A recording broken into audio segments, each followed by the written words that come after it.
Octubre 1097. 2 años han pasado desde que el Papa Urbano II predicara una cruzada para ayudar al Imperio Romano de Oriente en su guerra contra los selyúcidas. Ahora la primera cruzada había llegado a la gran ciudad de Antioquía. Era la última fortaleza importante turca que se interponía entre la cruzada y su objetivo, la ciudad santa de Jerusalén. Pero Antioquía era inexpugnable. Con su ciudadela en la cima de un monte de 300 metros, muy grande para rodear. El enorme ejército de cruzados solo podía acampar fuera de las murallas y rezar. Pero ese invierno se quedaron sin comida. Caballos, hombres y seguidores comenzaron a pasar hambre. Un goteo de suministros continuó llegando por mar, principalmente desde Chipre, controlada por los romanos, y derrotaron un intento de Raduán de Alepo de romper el sedio en la batalla del lago de Antioquía. Pero la situación de los cruzados parecía desesperada. La moral decayó a medida que las muertes y deserciones aumentaban. En marzo, una flota de cruzados llegó con refuerzos y suministros tan necesarios. Finalmente, una noche, Bohemundo de Tarento y 60 de sus hombres escalaron una torre en la muralla sur, cuyo comandante había sido sobornado. Al amanecer, los hombres de Bohemundo de Tarento abrieron las puertas de la ciudad y el ejército de cruzados entró. Masacraron a soldados y civiles por igual, mientras que los desesperados supervivientes huían hacia la ciudadela, que seguía resistiendo todos los ataques. Anatolia había caído, pero ahora se había reunido un enorme ejército turco bajo el mando de Kerboga, gobernador de Mosul. Primero atacó a Balduino en Edesa, pero abandonó el asedio después de 3 semanas y marchó hacia Antioquía. El ejército de cruzados estaba exhausto, hambriento y ahora atrapado. No podían esperar ayuda de los romanos. El emperador Alejo, ocupado asegurando su propio territorio en Anatolia, había recibido informes falsos de que la cruzada ya había sido destruida.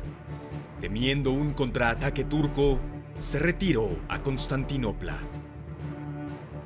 Luego, dentro de Antioquía, se descubrió milagrosamente una reliquia, supuestamente la lanza sagrada, clavada en el costado de Cristo en su crucifixión, y la fe de los cruzados en su misión sagrada se renovó.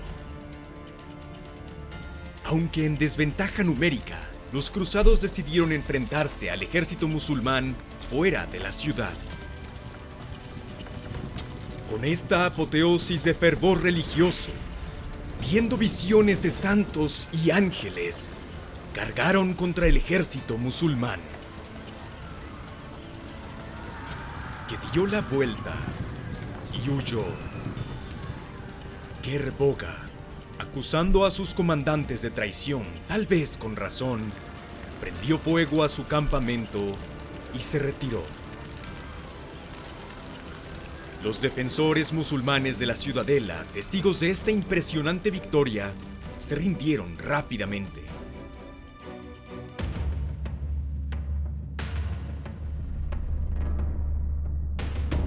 Verano de 1098. Las fuerzas fatimíes de Egipto capturaron Jerusalén de los turcos artúquidas. Al-Afdal, gran visir o primer ministro de Egipto, veía a los turcos selyúcidas como su mayor enemigo e incluso trató de hacer una alianza con los cruzados. Pero los cruzados no estaban interesados. En cambio, pasaron 5 meses alrededor de Antioquía, buscando suministros y discutiendo entre ellos. Esteban de Blois y Hugo de Vermandois ya se habían rendido y retirado. Ahora, Bohemundo de Tarento reclamó la antigua ciudad romana de Antioquía para sí mismo, rompiendo su juramento al emperador Alejo de devolver tales territorios. Bohemundo argumentó que el emperador había roto el juramento antes, al no ayudar a los cruzados en el asedio. Las divisiones se agudizaron después de que el obispo Adhemar de Lepuy falleciera. Había sido el líder espiritual de la cruzada y una presencia unificadora en su consejo. Mientras tanto, los cruzados llevaron a cabo una masacre de civiles en Ma'arat al-Numan. La presión de la masa de cruzados comunes obligó a sus líderes a dejar de lado sus diferencias y marchar hacia el sur, a Jerusalén, excepto Bohemundo, que permaneció en Antioquía, donde se proclamó príncipe. A medida que los cruzados entraban en territorio fatimí, muchos gobernantes locales ofrecieron dinero y suministros para evitar la violencia. Otros pueblos habían sido abandonados. A medida que se acercaban a Jerusalén, encontraban pozos envenenados, árboles derribados y animales ahuyentados. Todo lo que pudiera ayudar a los cruzados había sido destruido. El 7 de junio de 1099, los cruzados tuvieron su primera vista de Jerusalén. Muchos cayeron de rodillas y lloraron de alegría. Pero se enfrentaron a un desafío serio. Ahora se reducían a unos 12,000 hombres de combate, no suficientes para rodear la ciudad, sin comida ni agua. Jerusalén tendría que ser tomada por asalto.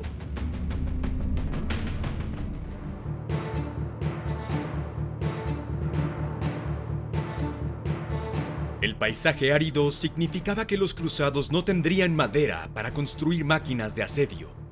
Y el 13 de junio, su primer asalto con una sola escalera fue fácilmente repelido. 4 días después, 6 galeras genovesas arribaron a Jaffa, donde pronto fueron bloqueadas por la poderosa flota fatimí. Así que los marineros desmontaron sus barcos y llevaron la madera al asedio en Jerusalén.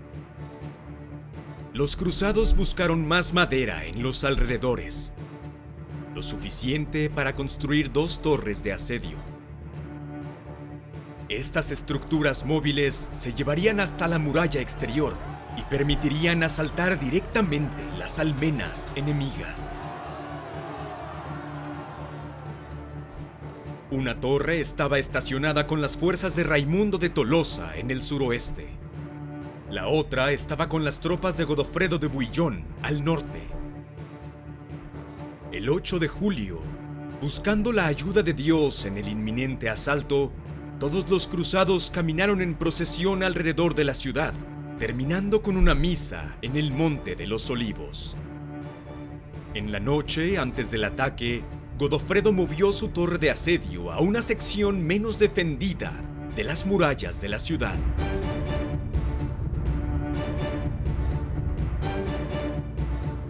El asalto final comenzó el 15 de julio de 1099. En el norte, las tropas de Godofredo de Bouillon lograron abrirse camino desde su torre hasta las murallas de la ciudad, estableciendo una cabeza de puente. Pronto estaban dentro de la ciudad y, abrumados por la euforia religiosa y la sed de sangre, se desataron. Masacraron a soldados y civiles, judíos y musulmanes, mujeres y niños. Fue una orgía de muerte impactante y prolongada, bárbara, pero no única para la época. La primera cruzada había alcanzado su objetivo ante abrumadoras adversidades. Y solo 4 semanas después, en la batalla de Ascalón, los cruzados derrotaron a un ejército fatimí enviado para retomar Jerusalén. La mayoría de los cruzados, cumplidos sus votos, regresaron a Europa. 300 caballeros se quedaron para defender Jerusalén, bajo el mando de Godofredo de Bouillon, el defensor del Santo Sepulcro. El hombre que puso en marcha estos eventos, el Papa Urbano II, no vivió para escuchar la noticia de la toma de Jerusalén. murió solo 2 semanas después de la caída de la ciudad. Los nuevos estados cruzados que surgieron, el Reino de Jerusalén, el Condado de Trípoli, el Principado de Antioquía y el Condado de Edesa, vivieron precariamente, rodeados de enemigos. Y el mundo musulmán no permanecería tan catastróficamente dividido por mucho tiempo. Pronto desatarían su propia guerra santa contra los estados cruzados, convirtiendo la Tierra Santa en un campo de batalla por casi 2 siglos. En respuesta se lanzarían más cruzadas desde Europa, pero ninguna igualaría el sangriento y espectacular éxito de la Primera Cruzada. Gracias a todos los seguidores de Patreon que hacen posible este video. Si quieres descubrir cómo puedes apoyar el canal e incluso votar sobre temas futuros, visita nuestra página de Patreon que está en el enlace.